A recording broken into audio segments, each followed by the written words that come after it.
Welcome to the Startup Grind. It is a Startup Grind tradition that when we welcome our guests, everybody stands up. And can everyone stand up for John, please? So please give it up. Give the partner and please give it up for John Henderson.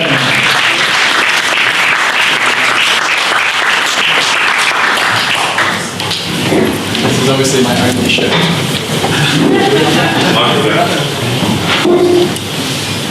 Just saying, this is my only shirt.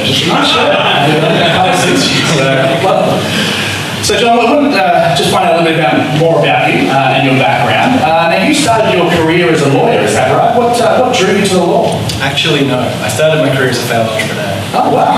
So tell me that story. And that drove me to law. So I started a business, an outdoor recreation business up near Thredbo. I don't know if you've heard about it. We found the kind of camp for troubled teenagers in the US. We tried to do kind of a version of that with my co-founder up near Thredbo, operating as a ski lodge in winter and as a kind of retreat for troubled teens and some personal development type stuff in summer. Did that for 3 years, had 7,000 students come through, some of which I think materially affected their lives, a few million in revenues, and then drove it off quickly into bankruptcy. It was a total disaster. Wow. So I think I've been a frustrated entrepreneur since then. But that's how I ended up in law, because I had a law degree and I was bankrupt and kind of needed somewhere to go. And just a little bit on the disaster. Tell me a little bit about that. Did you have friends and family involved? Was it a real car crash like that? Yeah. The property was owned by my co-founder's father, which probably speaks to the friends and family challenge that we partly had. And I think we were just a bit misaligned about what we were trying to build. It turns out in summer there's a ton of accommodation in Thredbo, so your yields aren't that good. There was a whole bunch of kind of macro things against us that I would realise now, but 23-year-old me had no idea about. Yeah, awesome. So it drove you to the law.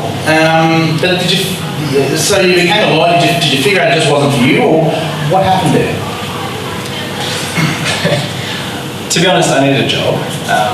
And I had a law degree, so I went and worked for a law firm. It wasn't that much more complicated. I think in hindsight it was useful experience. It's a useful skill set to have, but not something I could see myself doing for 30 years. Cool. And then after that, you went and joined the Boston Consulting Group. Is that right? Yeah. So, which we've all got different opinions on those. I told a joke at a dinner party once about. Business consultants, something along the lines of, they borrow your watch so they can tell you the time. It didn't go over very well at dinner party. I had a woman staring at me the whole time, so I won't be telling you those kind of jokes again. But did you find, was that an interesting job to do? Did it expose you to a lot of different things? Yeah, I think you can argue about the kind of functional value of management consultants, but I think in the role itself, it's one of the most intellectually stimulating things you can do. You get exposure to the big strategic questions that important companies are trying to solve. And you get a real influence as someone who's kind of horrendously underqualified and way too young into making those decisions. So in terms of just leveling up skill sets and access and exposure to real problems, I think it's a pretty interesting path to start out. Cool. And did that take you to London, or was that the Facebook job that took you over there? Yeah, so it was for Facebook. So tell us a little bit about your role there and your time at Facebook and what that was like. So I was in the partnerships team, so one of the early kind of European employees. And so Facebook has a whole team that integrates with other startups who want to kind of leverage the social graph for growth. So things like, you may remember about 5 or 6 years ago, Spotify integrated with Facebook, and you started seeing all of the songs that your friends were playing in the open graph. So I worked on the Facebook side of that kind of integration. Similarly, TripAdvisor went from you seeing what kind of anonymous people on trips were saying about hotels and that kind of thing to, with the social integration, you could suddenly see what your friends were saying and what their friends of friends were saying. So I worked within Facebook, within partnerships with startups. And did Facebook feel like a big company then, or did it still feel like a startup? So when I joined, it was 900 people, so a big company, and when I left, it was 3,000, and I didn't stay there that long. Yeah. One of the things that gave you a real sense of Facebook's kind of rapid growth was on the intranet page there was a percentage bar, and it was the percentage of the employees of Facebook that you'd been at the company longer than. Right. And I think I was at 78% by the time I left. So it was just this kind of huge growth very quickly. Wow. Now from there you joined a startup called Summerly. Tell us a little bit about that move and just a little bit about what Summerly was.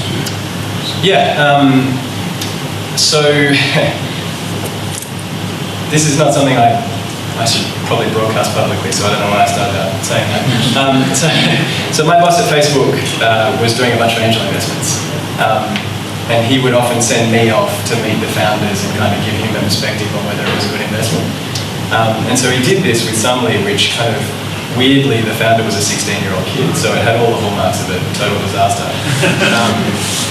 And I went and met Nick over a peanut butter milkshake. It was delicious. And I was blown away. So Nick is the most impressive person I know. I'll explain what something was in a second, but I was so blown away that I left Facebook and joined within a week. Unsurprisingly, my boss at Facebook then angel invested very quickly. I think that was about as positive a signals you could have got. But yeah, so the introduction came from Facebook, and then that's how it started. And now Summerly was a news aggregation service, is that right? And kind of had an artificial intelligence slang in there as well? Sort of. I would actually flip it the other way around. So what we had was a piece of machine learning technology that could algorithmically summarize content of almost any length down to a mobile phone screen. And so this is at the time when smartphones are on their way up, but not yet completely ubiquitous. And so one of the great kind of questions of the internet was all of the content that's been designed for a desktop screen, so picture Wikipedia, any website, any news site, all that kind of stuff, was designed for a desktop screen. And so one of the questions was, how do you consume the internet on mobile? Yeah. And so with Summerly, we had a piece of technology where we could do that algorithmically. And so our vision was actually we're just going to summarize the whole internet. We started with news because it's a really good kind of use case for summarization. There's tons of it, it's fresh every day. The summary doesn't actually need to be that good because you kind of see the news anyway. So we ended up as a news app as a kind of proof of concept, but the broader vision was just summarizing the news. And how long did it take, so Summerly was acquired by Yahoo, how long did that process take to the acquisition happen? From founding to acquisition was just under 3 years. Cool, and how long did you spend there? Just over 2 years. Wow. Okay, so you were there for most of the ride. So interesting. Now from there you went and became a VC. Was that a natural? Were you thinking that's what you wanted to do? How did you end up there? So I went back to the guy at Facebook, bought him a really nice lunch, and a few bottles of champagne. That introduction was great, obviously. He had subsequently been through the Facebook IPO and was thinking about what to do next. Wanted to start a venture firm. I didn't have a job. I just kind of exited a kind of high-profile company, and I took him to lunch sort of for career advice, and his career advice was to hire me again. So it was totally serendipitous, right place, right time. Yeah, and it was interesting. I actually put up with some guys from Octopus Ventures in Singapore recently, and they were saying, "Oh, look, I believe you've got one of ours down there now." And I was like, "Oh, who are you talking about?" They said, "Oh, John Henderson." They said, "We miss him a lot." They said they missed you from their ecosystem up there. So they said they spoke very highly of you. I thought, "I'm going to get this guy for startup, right? He's that good."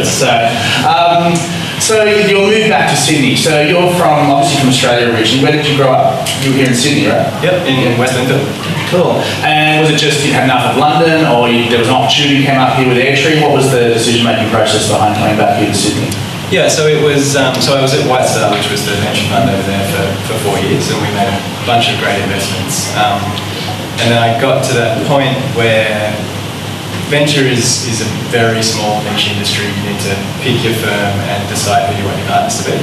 And so I was at the point at White Star where I was kind of being invited into that partnership, but that was a lifetime commitment to London.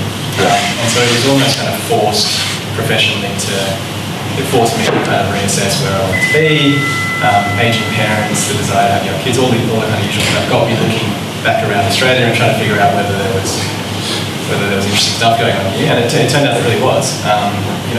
When I kind of looked at a bunch of the Australian startups that were coming up and through in a few people's portfolios, I was really excited. And so I spoke to, I think, most of the major venture firms and got on great with the AirTree guys, and here I am. Cool. Now you've been back here for about 18 months now.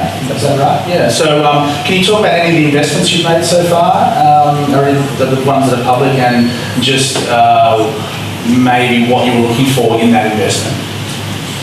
Yeah. Where do I start? So AirTree's latest fund is $250 million, which gives us good flexibility to invest from C kind of through Series B. We can write checks from about 500 grand up to about 25 million. And so the investments I've made actually span that range. So the first one was Employment Hero, which is a really interesting piece of HR software. It's kind of lead gen for super funds. They're building a marketplace on top of it. It's kind of boring to describe, but it's a really interesting business. We invested in the seed round in a business called Hyperana, and that is a sort of piece of machine learning driven data analytics technology. It's like a natural language query into your database. So instead of, if you want to know, if you're running a Toyota dealership in Penrith and you want to know how many blue highlighters were sold in the Blue Mountains, normally you'd go and find a data analyst and they'd bring up a spreadsheet and they'd figure that out for you. Hyperana just lets you go, how many blue highlighters were sold in the Blue Mountains, and visualize it straight away through natural language. So that sort of, I guess, is related to the summary experience. Yeah. And then maybe the last one, we just led the Series B round for Expert 360, which is a market network for professional services. So there's a kind of a range there, but I think the theme is software-enabled disruption. Is there like a certain size of check where you want to be, one of a number of the VCs that are going in there, where you might lead it, bring some others in, or is there a set strategy for you guys about how you approach that? Not really. So we have a big enough fund that we don't need to co-invest just for the sake of extra money. But that doesn't mean that we try and take whole rounds. We usually co-invest, but it's always with a view to bringing on other people who can add things in addition to what we can bring. I think, as you know, as a founder, startups are freaking really, really hard. And I think the more helpful people you can have around the table, the better. So where we co-invest for complementary skills. Yeah. I mean, we had our final pitch practice for Qantas on Tuesday, and only 2 people cried. So, it's tough, right? It's really, really tough. It's an emotional roller coaster that is month to month, week to week, and hour to hour sometimes. And sometimes when I mention it, I just got to give people a hug because it's really, really tough. Yeah. There's a question that I just saw up there before, which is, do you miss being a startup guy? Do you miss being, at the coalface, like in the startup, or do you feel like you're still kind of there in your role of what you're doing now? I think the grass is always greener. In the high times at Sumley, when we were globally featured on the App Store, we had Stephen Fry tweeting about us, we had Ashton Kutcher tweeting about us, both of whom were investors. Yeah. I don't think you can get highs that high, and so obviously I miss that. But that's not the day-to-day of a startup. But day-to-day of a startup is just really hard work. So I miss bits of it, but by the same token, one of the true privileges of a venture role is I get to meet the future every day. Like, my whole job is to meet super interesting people building exciting ideas and try and help them out. And so while it may not be my project, I find that intensely satisfying. Yeah, awesome. Just another question up there, just how many startups does AirTree typically invest in every year? No fixed number. Last year we invested in 10. I think this year we'll try and aim for about the same. So it's typically about 1 month. Okay. And is there something specific that you're looking for? There's certain segments where this is really hard. I mean, obviously, the joke at the moment is that every pitch deck has AI in it or an element. So, what do you look for? So the AI thing is super interesting, right? So Sumley was a legitimate AI company, and I went back and looked at our seed round pitch deck where we raised from Horizons Ventures. 20 slides. We mentioned the word machine learning once. We mentioned natural language processing twice, and we didn't mention AI at all. And I would say 8 out of 10 companies whose pitch decks I see now have AI 3 or 4 times. Yeah. So my take on AI specifically is it's not new, right? Like, machine learning has been around since the 60s. It's been through a couple of waves of hype and then fall. I think this time is different. I think the emergence of cloud, of kind of ubiquitous data and the ability to process it means that things like neural nets are much more powerful than they ever were before. So I think it's genuinely disruptive in the same way that software was disruptive. So when Mark Henderson says software is going to win the world, you could say AI is going to win the world, but really it's just still software. It's just a little bit more intelligent. So yes, we're excited about machine learning, but not because it's a hype, just because it makes practical differences. And so our investments in Paxata and Hydrana, and one that we haven't announced, but it's going after the mining sector, all speak to that. So we look for that, but I think more critically, we look for great founders with unique insights into a problem. And if they use clever technology to solve that problem, then all about it. Yeah, cool, awesome.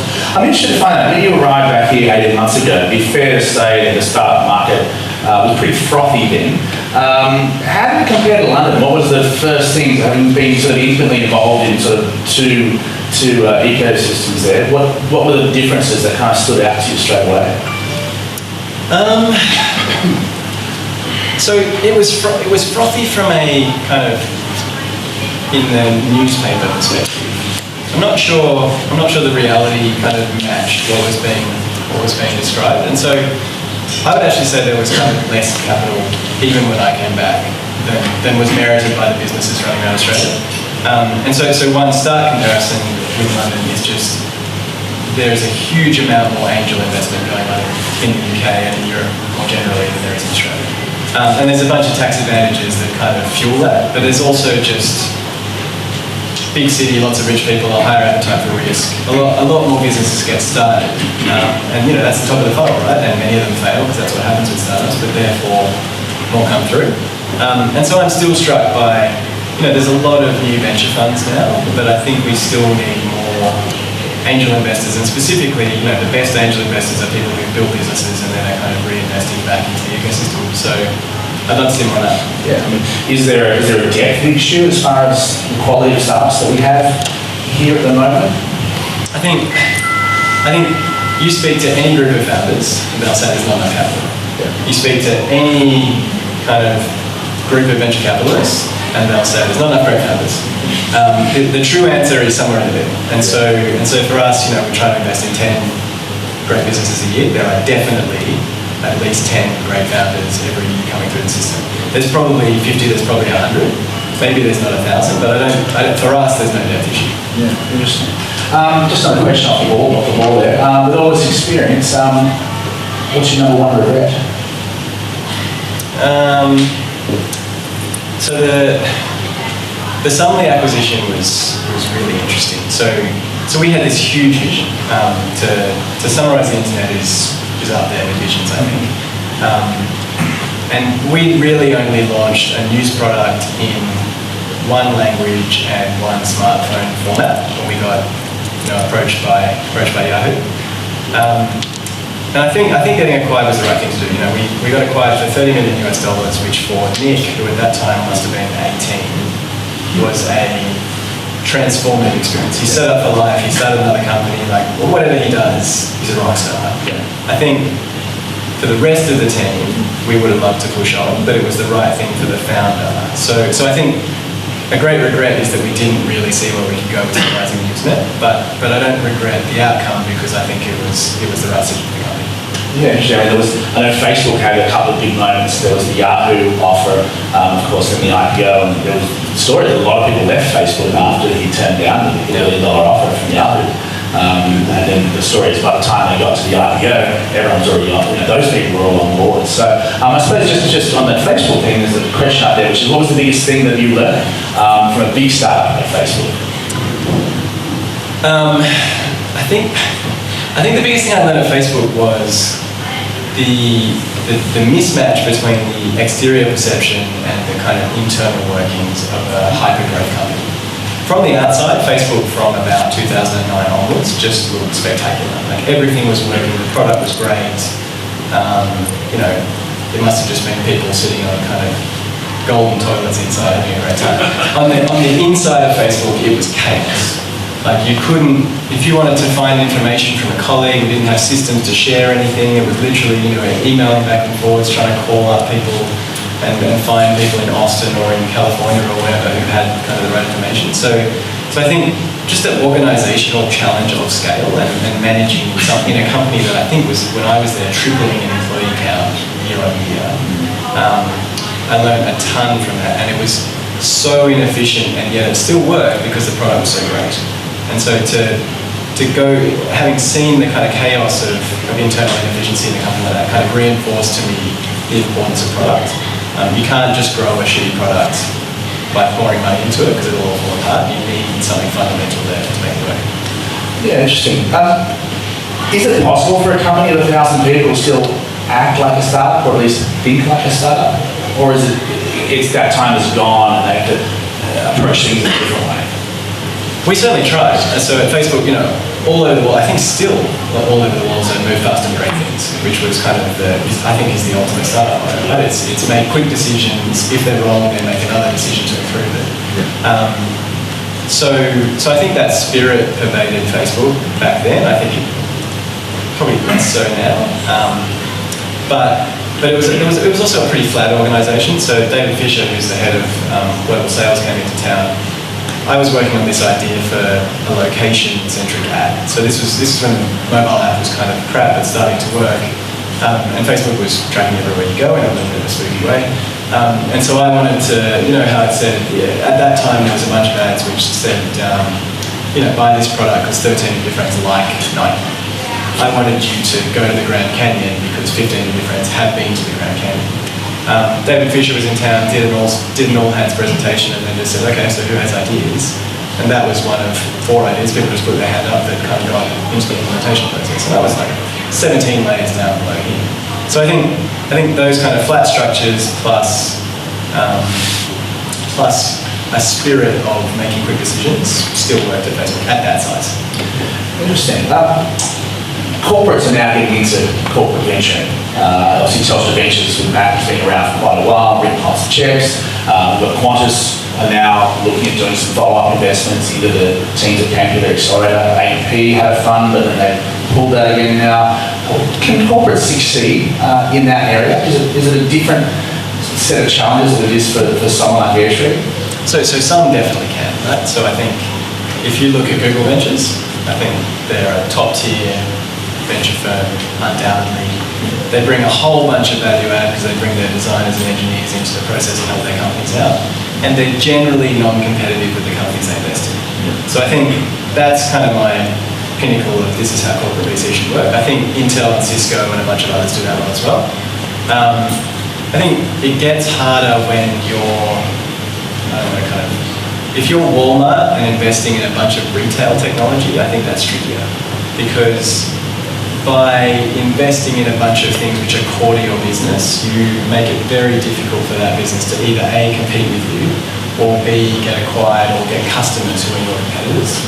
So I think managing those conflicts is important, but there are some venture firms that do that. Reinventure, which is Westpac's venture arm locally, I think is doing a pretty good job of that.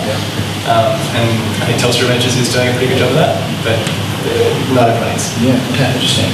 With, apart from obviously AirTree here in Australia, in the UK and the US, what VC funds do you go, wow, they're doing a great job and we can learn a lot from them? What are the ones that you look up to? Sequoia, number one. We're lucky enough to now have 4 co-investments with Sequoia, and I'm blown away by every interaction we have with those guys. James, my partner, joined us from Accel. We work pretty closely with them on a bunch of different things and kind of admire them a lot.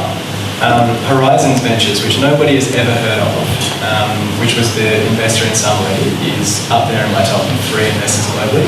And they're really thesis driven, and this is one thing I admire about them and probably Union Square, but Horizon specifically is super thesis driven. So in the portfolio that included Sunway, which was a natural language processing company, we also had DeepMind, With.ai, MetaMind, Alchemy API, all of which are now kind of power the machine learning divisions of the major 4 technology companies. Yeah. And Horizons had that vision 8 years ago when people like us weren't even including it in their pitch decks. So I admire firms that are thesis-driven, kind of contrarian and go into things early in concentration. Yeah, I mean, Sequoia is an interesting one. They were one of the first of the sort of Sandhill Road guys to open an office in APAC, in Singapore, and 500 is the other with their fund there. So they obviously saw, APAC as a very growing market. How do you guys see APAC, or Southeast Asia, let's say? We'll put China in another bucket, but how do you see Southeast Asia? It's complicated. So we have a couple of Singaporean investments, and we feel comfortable there because it's an environment that's very familiar to us. I think we'd struggle to make an investment in a company in Vietnam or Thailand or Burma or something like that, just because it's really difficult for us sitting in Sydney to feel confident enough about a team that's 12 hours flight away in a jurisdiction where we don't understand, like employment law, for example. So some jurisdictions we're very comfortable with. Singapore's one of them, but there's a bunch in Southeast Asia. Like, unlikely we're going to invest in that.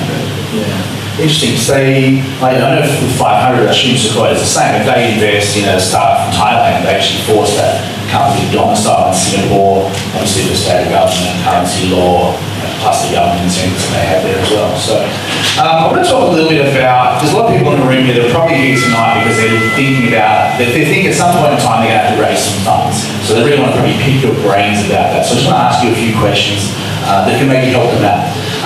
Probably the first question is, if a startup thinks I'm going to need to raise some capital at some point in time, when do they start to have a conversation with you? Early as possible. This actually should have been my answer to the difference between London and Australia. I find here that people hold off on coming to us until they're ready to raise, and it's almost too late at that point. I think Mark Suster has this great line where you invest in lines, not lots. And if a founder comes to us and they're in full pitch mode, and they're like, okay, so we want $3 million. It's really hard because we don't know them, we haven't seen their journey, and so we're trying to form a relationship and an opinion on one data point. Whereas the founder that kind of comes in and says, hey, I'm working on this. These are the 4 things that I'm going to do next month, and we give advice / opinion / questions, and then we see people kind of track over time. Then when they're ready to raise money, it's super easy because we've got great confidence from the interactions over the last months and years that they're going to deliver on the things they say. So for me, I like to meet people not at the idea stage, but when you have an MVP, that's the right time.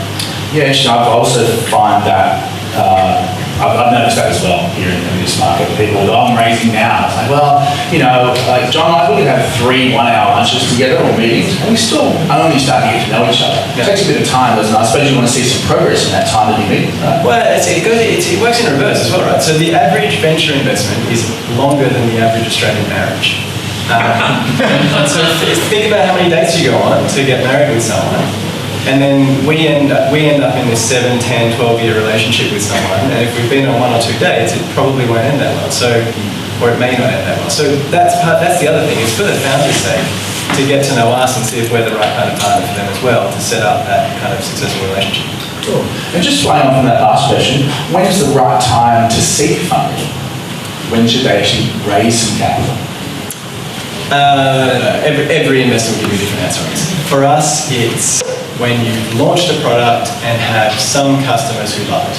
And that need not mean that they're paying you money. But we love it when a business is launched and they have a few customers who are kind of using it, whatever the cadence is, every day, every week, like it depends on the product, but people are going back and kind of getting back out of this thing, that's the right time. Cool, next question is a good one, because I know you guys have done some marketplace investments. What do you look for when considering an investment in a marketplace? Yeah, so I don't think there's much opportunity left in pure two-sided marketplaces. I think the marketplace model is well understood, and most of the big two-sided marketplaces are probably built now or are being built now.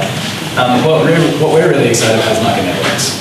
So we have investments in 90 Seconds and The Right Fit, and both of those companies kind of speak to this. And what I mean by a market network is a marketplace that brings together multiple actors for one transaction. So if you think about 90 Seconds, that's a company that produces short films for big corporates, like 5 minutes of promotional videos. So they'll bring together the actors and the director and the videographer and the makeup artist and whoever else all into one place and kind of put that video together for the client.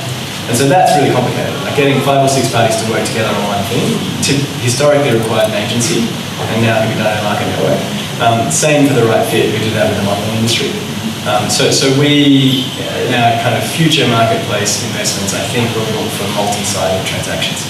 And what's your opinion on the bigger marketplaces, like, let's say Freelancer that's out there, 99 Designs? We've had some success globally with those. Do you think they're going to continue to grow, or they're just going to there's a lot more competition, everywhere which way they look, with specific marketplaces like Expert 360 that are, really nailing a certain segment? I think if you look at the macro employment trends, it's away from employment. And so broadly, these services marketplaces, I think, as a category, will do well. Like, I don't have a particular opinion on Freelancer, but I think the category of paying for services as required will become a bigger and bigger share of employment going forward. And so if I could invest in an index of those things, I would. And what sort of startups catch your eye? I know you mentioned a little bit more about it, but I think people really want to dig in. Like, what are you looking for? What are the ones you go, oh, wow, that's just what we're looking for? Yeah. So it always comes down to the founder. So really, it's what we're looking for is a founder with a unique insight into an industry, with a product that some customers like. In terms of themes, we're reasonably generalist. So our businesses are all software enabled, but beyond that, we don't get super specific. But we do sort of sectoral deep dives, right? So right now we're looking at energy because the grid in Australia is a complete mess, and there's a whole bunch of software opportunity in there. We're also looking at health because it baffles me that in 2017, the way to get diagnosed is to go to a GP and have them take your pulse and put something in your mouth and then say, oh, you've got a cold. In this age of sensors and data, it's remarkable to me that they don't have a dashboard that shows what your kind of baseline health is, what's happened over the last 6 months, and then they can almost diagnose you as you walk into the room. And so I feel like there's companies kind of teetering around the edges here. Apple's health kit will probably go towards this, but there's a fundamental disruption coming in the way people are diagnosed. And then so that leads into some technologies we're excited about. So diagnostics, if you think about what a radiologist does, you break your arm, they take an X-ray, and then they kind of identify a little black line through your humerus. That's a perfect computer vision problem. So if you have, let's say, 100,000 scans of broken humeruses and you run them through a neural net, you can get a machine to do that. And that is great, obviously, in Australia because it makes it more efficient, so you don't pay for radiologists. But think about the implications in the developing world where radiologists don't exist. So health is an area, and we look at it from kind of computer vision, but also from a digital health perspective. Energy is something we're looking at. I'm kind of poking around the blockchain ecosystem again at the moment, which I'm not sure if I'm excited about or scared by, but ICOs are a real phenomenon right now, so that's something that I'm kind of looking into. Yeah, just on health, we've done some great things in health in the past. Obviously, Cochlear is our sort of standout. But where do you go looking for health startups? They probably don't come to start. I don't know. You get out to universities from time to time, or you just wait for approaches? How do you find those people? Yeah, it's a combination of everything, right? So there's a bunch of interesting things happening at places like CSIRO, Dart 61. There's some coming through the accelerators. I mean, Maxwell MRI, which does computer vision diagnostics for prostate cancer, came through Miradeep. So they're everywhere, and then we hope that me saying things like this gets people who've heard of a health startup to send them our way. Yeah, awesome. Do you get over to San Francisco? Do you get over to the Valley very much these days? Yeah, someone in our team is there once a quarter. And the question, the follow-on question from that is, what difference do you see between San Francisco and here, and what is Sydney missing as a startup ecosystem? Not all that much. In terms of the venture scene, I think the number of times we've seen companies get frustrated in Australia and go, fuck this, I'm going to California, I'm going to raise money, and have exactly the same responses from California venture firms is something that I comment on. I think the real difference that you see in the Valley versus Australia is the dense network of people who've been through the scale journey. And so what we see a lot at Series A, Series B, Series C is we're working with a whole bunch of first-time founders who are trying to figure out, how do I grow a sales team? How do I hire my VP sales in another country? How do I build out my product division? How do I think about the structure of my engineering team? And just that pattern matching in California is when you want to hire your VP sales in another country, you hire someone who's done it 4 times before and taken 4 SaaS companies through that journey. So that depth of kind of growth talent of people who join as employee 15 and leave as employee 200 is so dense there. And frankly, this isn't a criticism of Australia. This is a criticism of everywhere in the world except San Francisco. But that's the real advantage that they have. Yeah, I mean, our domestic market here is of a size where a lot of people can start a business and it's sustainable here. In New Zealand, their domestic market is very small, so a lot of the startups there, they really do go global, or think global day one. I'm not sure that always happens here. Do we dream big enough here in Australia? I think so. So I was in New Zealand last week, and I agree. Like, I think that New Zealand is somewhat like Israel. That is one of their advantages. There are a bunch of businesses going global in our portfolio. So, Canada is, 90 Seconds is, Alivio is, Paxata is. So I think we're seeing a lot of great global Australian businesses. And I'm not sure that we should always criticise Australian businesses for focusing on local markets. So one of our best performing portfolio companies is Prosper. They're servicing a $34 billion small business lending market. It's massive. Like they can be a multi-billion dollar company just by serving Australia. So I think in certain industries that's not true, but in superannuation, where we have investment in Spaceship, in small business lending, where we have investment in Prosper, they'll both be domestic businesses, and I think both of them will be huge. Yeah, there's just that whole Sydney thing as well. I mean, Dean McAvoy from Tech Sydney, he's a good friend of ours, a good friend of a lot of people in this room, including myself, we've hosted him here. He wrote a blog article this week talking about the fact that Sydney and Melbourne should stop this kind of competition for things. Did you read that article? What did you think about that? Yeah, so he's totally right. This state versus state nonsense is total bullshit. So I met a company a month ago who, four really good founders building a kind of technical product. Haven't built it yet, so a little bit early for us. And I was talking to them, what are your plans over the next 6 months? They said, I'm moving to Brisbane. Okay, why are you moving to Brisbane? Oh, because there's a $50,000 grant for us to go and relocate to Queensland for at least 6 months. So this team is going to move to Brisbane for no reason because the Queensland government has a $50,000 grant to poach a company from New South Wales, which will move back to New South Wales. Like that kind of state versus state nonsense is just unhelpful for startups. Yeah, Holly from PC did it as well. I'm not against this company getting 50 grand, but let's nationalise it and let them be wherever they want.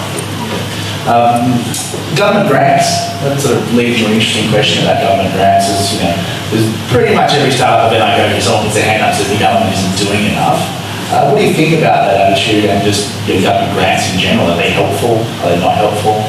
I think grants are helpful where there's a lack of investment. So in medical devices and some biotechnology and that kind of thing, I think government grants are helpful.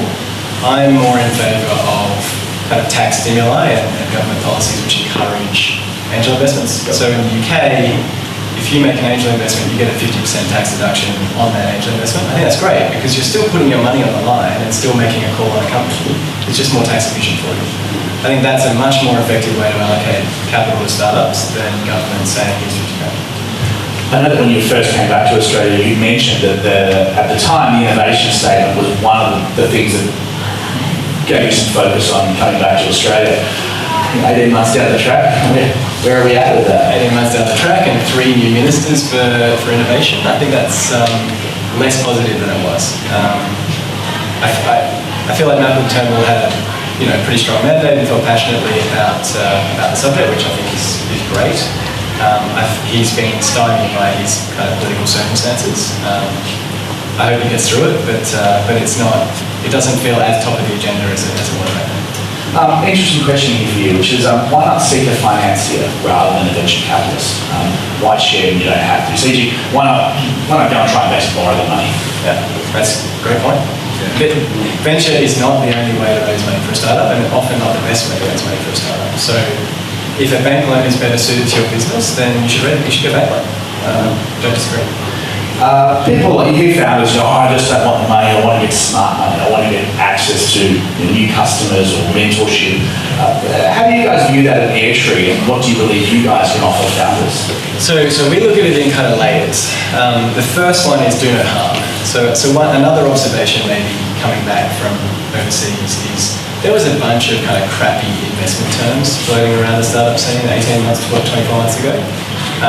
Just bad behavior from investors, things like ratchets and liquidation preferences and sort of complicated things that aren't good for founders. So step one is just invest on kind of globally sensible founder-friendly terms, and we've published our term sheet to our website. I think step two is tangible help beyond the investment team. So we, for example, have a full-time recruiter on staff who does nothing but recruit people for our companies. Because when we invest, the first thing our companies do is go hire people, so we help with that. Similarly, full-time comms, events and PR person, and other people kind of devoted to the companies. And then I think the third thing, and this is where it gets a bit qualitative, is the pattern matching of the people who are kind of directly helping you out, so the investment team. And so I think how helpful that is kind of a founder's assessment based on the investor's background and the other portfolio companies they work with, and whether they're relevant to what you're doing. At Startup Grind, we talk a lot about paying it forward. This question is about, startup founders that come and talk to you. Who are the founders or startups or that have been successful that you say, hey, go talk to this person, this guy could really help you? Do you have a bunch of those that maybe were earlier AirTree investments where you go, hey, go talk to these guys? Yeah, so AirTree, we're on our fourth fund now. The first two funds were the two most successful venture funds in Australia, which I had nothing to do with. But it's great because most of those founders have reinvested in our current fund. And so we have this community of successful exited entrepreneurs who are kind of a first port of call for people we meet, and who are also kind of on our team because they've got money in our fund. So that's a really useful thing for us. Yeah, interesting. I want to ask a little bit about regional startups. Safety Culture came to light recently. They're doing the film and doing a mofo in Canberra. They've run out of Townsville, which seems kind of crazy with this company that's selling globally from Townsville. Do you get any applications or contacts from the regions? Is it harder to do it there? I remember asking Steve Baxter about this, and he said, well, surely you do it in a place where it's easier, not harder. Yeah. What do you think about that? Can you run a successful company from Wagga, from Canberra, from Townsville? So you absolutely can. My biggest venture is a company called Supercell. They make Clash of Clans and Boom Beach and a whole bunch of mobile games that I'm sure you're all addicted to. They're based in a small town in Finland. With cloud and with AWS, you can start a company from anywhere, undoubtedly. That being said, coming back to my point about San Francisco, or the Valley, what's its great advantage? It's network density of people who've taken companies through growth journeys before. So I think if you want to grow a big, meaningful company to hundreds of thousands of employees, it's really hard to do that in a small town. Yeah, that's cool. This question is just about, there's a question I did before, that if you ask a really good question, can you win a Gary Vee book? And the answer is yes, you can. I do have one here with me. So, and in fact, is it P or Pi? Should be Pi here? Oh, here you go. I'm going to ask this question and the Gary Vee book is for you. How do you see the startup scene in Sydney in the next 5 to 10 years? And what do you think needs to change for Sydney to be seen as a major startup hub globally? I'm not sure there's one specific change that needs to happen. I think people get excited about startups and kind of this ecosystem word gets thrown around, but you can't force it, right? It's kind of like a garden. If you don't put any water on it, then nothing will happen. If you put too much water on all of a sudden, then nothing will happen. Everything will drown. So I think what we need to see is kind of what's happening, which is an evolution of the startup scene. We need to see some great success stories. So we need to see the Canvas and Prospers and 90 Seconds of this world go to IPO or exit, and then those founders start new businesses or invest in the angel scene. And more importantly, the employees of those companies join new companies and kind of take them through that growth journey. So for me, it's not like a specific change, it's a continual evolution, and it's managing the cadence of that evolution. So we kind of need to keep the talent here as well, because I hear about best people go over to San Francisco what they think. Yeah, I would say the opposite. I think we need to bring talent home. So Sarah, who's our in-house recruiter, one of her projects is finding every Australian person living in the Valley and every person in the Valley married to an Australian person and reaching out to them. But that's happening in India a lot of the moment. There's a lot of Indians that immigrated to California and done really well and now going home to India and starting companies, venture capital funds, and trying to really get that market going. So I think it's an interesting. That's an interesting one. Would you consider investing in organisations that can contribute to social good, community good, and have you done any so far? So our mandate from our investors is to return them money. So that, just to be transparent, that's our primary objective. That being said, there's no reason that a social good company can't also be a great investment. So have we done any specifically? I mean, we've co-invested with Giant Leap, which is a social impact fund in a business called Land Corner. They're a dress rental business, so instead of buying a $1,000 dress to wear the races twice, why not rent it for $110? And Land Corner, I can't remember the exact number, but I think they save 20 tonnes of landfill a week. So there's a social good there, and they're a great commercial business. Love it. Just on that ecosystem thing again, it does come up a lot. You know, a lot of people would use this language. Oh, you know, how do we make Sydney like Silicon Valley? How do we make it like Tel Aviv, Israel? Obviously, both of those places have got some very unique characteristics that aren't really replicable in other places. What are our interesting things? What are our advantages, do you believe? Is it our quality of our universities, or is it our attitude, or is it our safety net social welfare system? What do you think that is? I think it's education is number one. I mean, education is one of Australia's greatest exports. It flabbergasts me that we have all of these international students come in, we train them with some of the best education in the world, and then we don't give them visas to go home. So there's a policy issue in there, I think, but I think education is a huge advantage for us. And quality of life, right? Like, I came home to Sydney because this is an awesome place to live, and there are tons of people elsewhere that will do that, and I think the same logic applies in reverse, which is everybody who lives here knows it's a great place to live. They've had a great education, they've got the ability to start a company from anywhere now. So I think quality of life plus education is really all you need. Did the property prices shock you when you got back here? London's not cheap, but yes. Awesome. I mean, I've met some startups that are working out of Byron Bay that are doing some great things, and they know they can get to an airport within 45 minutes and fly internationally. So, but I suppose talent's obviously potentially an issue there. This is probably one of the last questions we'll go with here, which is there a push to work from home or freelance, or part-time employment over full-time employment to allow more flexible lives? And just startups enable that kind of lifestyle. Yes, there's a push to work remotely, and a couple of our teams are completely distributed, and I think you can build a startup in that fashion. The idea of a whole startup that's part-time is, I think, challenging. So there are great companies that have done this. So Automatic, which owns WordPress, is fully distributed and many of them are part-time. But my experience in a startup and having worked with a bunch of startups is that it's really, really, really hard. And the idea of doing it 2 days a week, just to me, you're in competition with everything. You're in competition with inertia, you're in competition with big companies, you're in competition with other startups. I think it's tough to do that part-time. Johnny, you happy to hang around for a little bit and chat some startups? Awesome. Well, mate, thank you so much for giving your time here. None of our speakers at Startup Grind get paid, but I do have a little gift with a lovely bottle of red wine for you. But please join me in thanking John Henderson.